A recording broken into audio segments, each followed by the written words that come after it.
Swastiastu, Namo Buddhaya, salam kebajikan, dan salam Pancasila. Salam. Ya, di sini kami akan mempresentasikan tugas sejarah kami. Namun sebelum itu kami akan memperkenalkan diri kami masing-masing. Saya Kesha Indriani Kanina dan rekan-rekan saya Angel Pamutu, saya Alfian Badio, Saya Nur Arini. Saya Jedar Musuhu. Saya Kristianto Tadi. Saya Miguel Lidungi.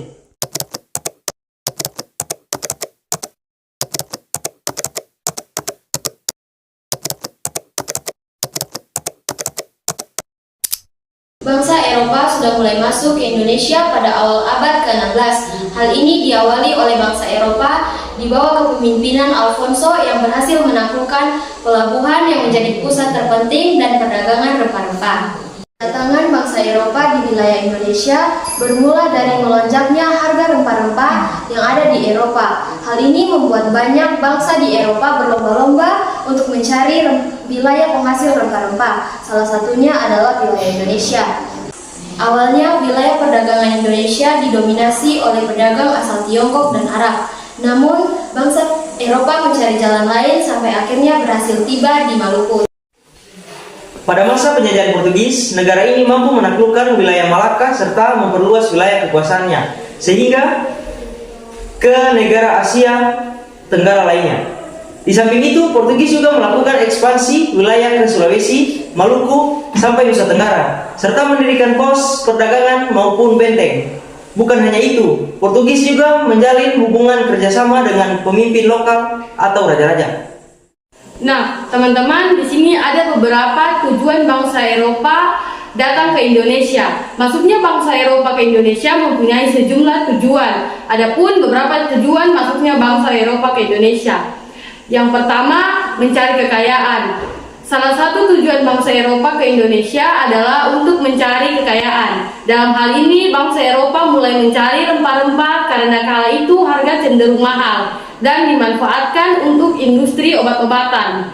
Nah, yang kedua, menyebarkan agama Nasrani. Tujuan bangsa Eropa ke Indonesia selanjutnya adalah menyebarkan agama Nasrani ke penduduk sekitar. Hal ini dipelopori oleh bangsa Portugis.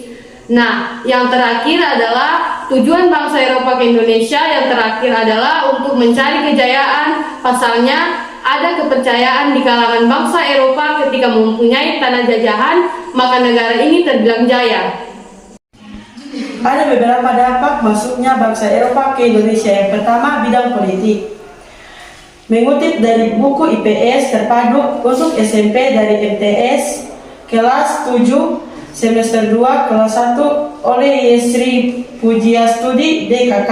Awalnya kolonialisme bangsa Eropa berfokus utama dalam mengandalkan ekonomi suatu wilayah. Kemudian pihak kolonial akan mencoba mengambil alih kendali politiknya karena bangsa Eropa ingin menjaga stabilitas ekonomi tanpa campur tangan penguasa atau politisi setempat. Untuk itu, mereka terlibat dalam urusan politik daerah tersebut dengan berbagai cara seperti mengaruhi pemilihan penguasa, pendukung pekerjaan tertentu untuk menguasai wilayah lain, atau membuat perjanjian dengan penguasa setempat. 2. Bidang sosial dan budaya. Di bidang sosial dan budaya, pemerintah kolonial sangat terbatas dalam kebijakannya, di mana mereka lebih fokus pada eksploitasi sumber daya Indonesia daripada perhatian terhadap aspek sosial dan budaya. Karena di luar yang terbatas ini membuat kebijakan yang ada cenderung mendukung kepentingan ekonomi pemerintah kolonial. Hal ini tentunya berdampak negatif pada masyarakat Indonesia. Latar belakang kedatangan bangsa Eropa ke Indonesia ialah menelusuri surga rempah-rempah lewat pelayaran. Adapun latar belakang bangsa Eropa datang ke Indonesia diantaranya yaitu 1. Perang Salib, perang yang melibatkan Eropa yang melawan Turki, Seljuk, serta orang Arab. Perang agama ini berlangsung selama 200 tahun. Disebut Perang Salib bagi orang Kristen dan Perang Suci bagi kaum Muslim.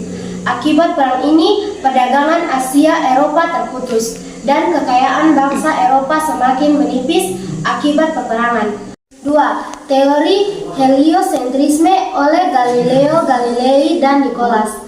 Teori tentang bumi berbentuk bulat dan mempunyai orbit yang mengelilingi matahari menjadi latar belakang bangsa Eropa untuk pembukitan.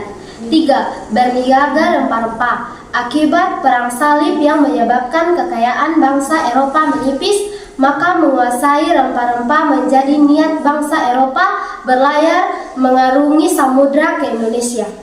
Ada berapa bangsa Eropa yang datang ke Indonesia? Bangsa Eropa yang datang ke Indonesia yang pertama Portugis.